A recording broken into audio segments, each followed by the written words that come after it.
All right, welcome. Today, we're going to go on a bit of a journey. We're going to follow an idea from its very beginning. From a deep philosophical question about what's even real, all the way to a powerful argument that can actually change minds and get things done. That's the real challenge, right?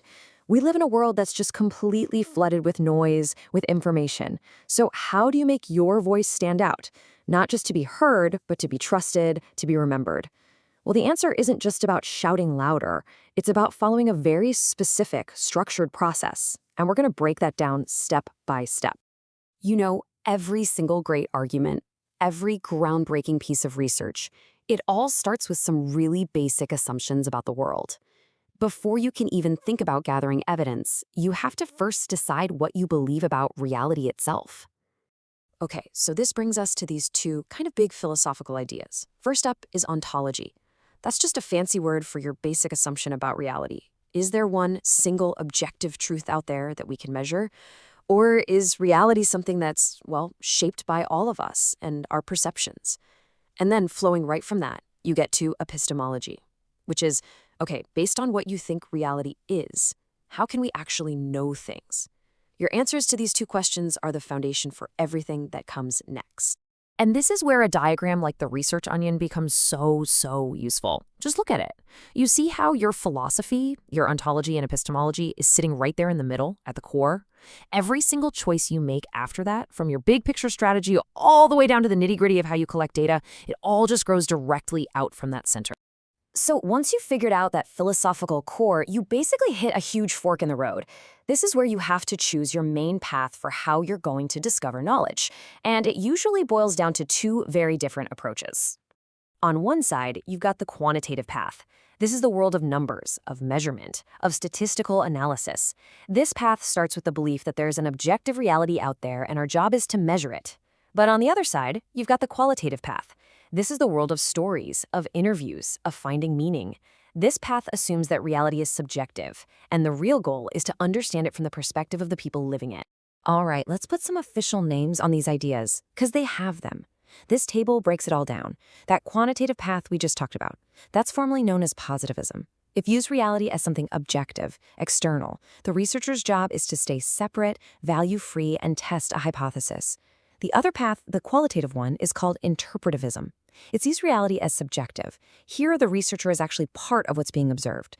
The goal isn't to test a pre-existing idea, but to gather all this rich data and then build a theory from the ground up. Okay, so let's actually follow one of these paths for a minute. Let's say you chose the qualitative, the interpretivist route. You've gone out, you've done the interviews, you've gathered all these incredible stories. Now you're sitting in front of a mountain of rich, but let's be honest, messy data. So the big question is, how do you find the actual insight buried in all that noise? Really, the whole goal here is to find the story that's hidden in all those clues. It's kind of like being a detective, right? You're sifting through all these witness statements, or in this case, interview transcripts, and you're just looking for those recurring themes, those patterns, and ultimately what it all means. Now, this isn't just random guesswork. Not at all. There are actual structured ways to do this. A perfect example is something called template analysis, which you can see here.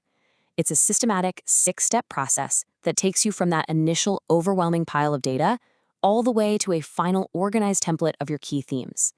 This is literally how you build a coherent story out of chaos, methodically.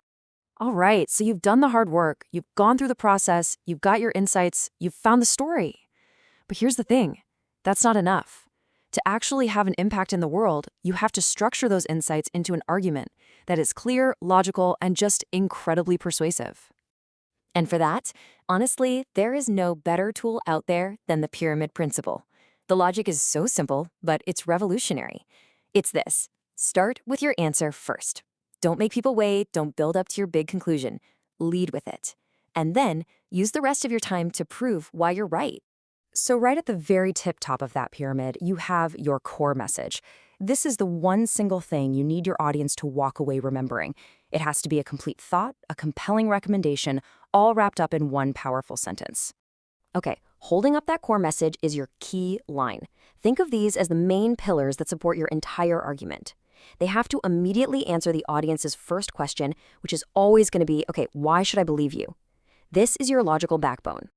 And then at the very bottom of the whole thing, the foundation of the whole thing, is your support. This is the bedrock. This is the hard evidence. This is where all that hard research you did comes in. For every single point you make in your key line, you have to have the facts, the data, the analysis to back it up. This is where you earn your credibility.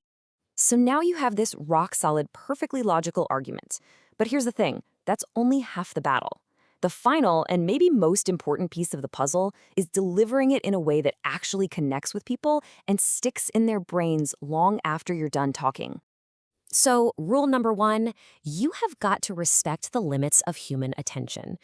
I mean, there's a very good reason TED Talks are capped at 18 minutes.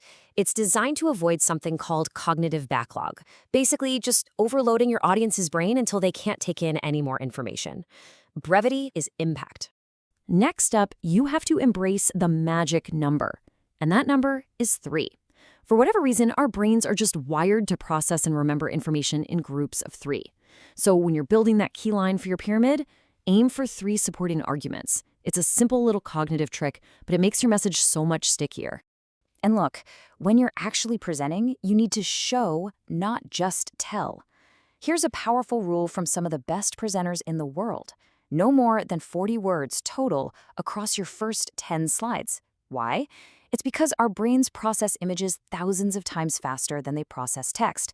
Let your pictures do the heavy lifting. So what is the secret sauce behind the world's most incredible talks? Well, someone actually analyzed it, and look at this breakdown.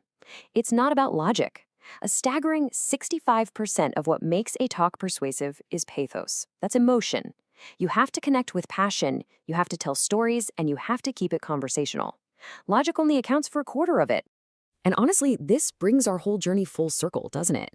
It shows us that a really powerful delivery isn't about adding more flash or more data.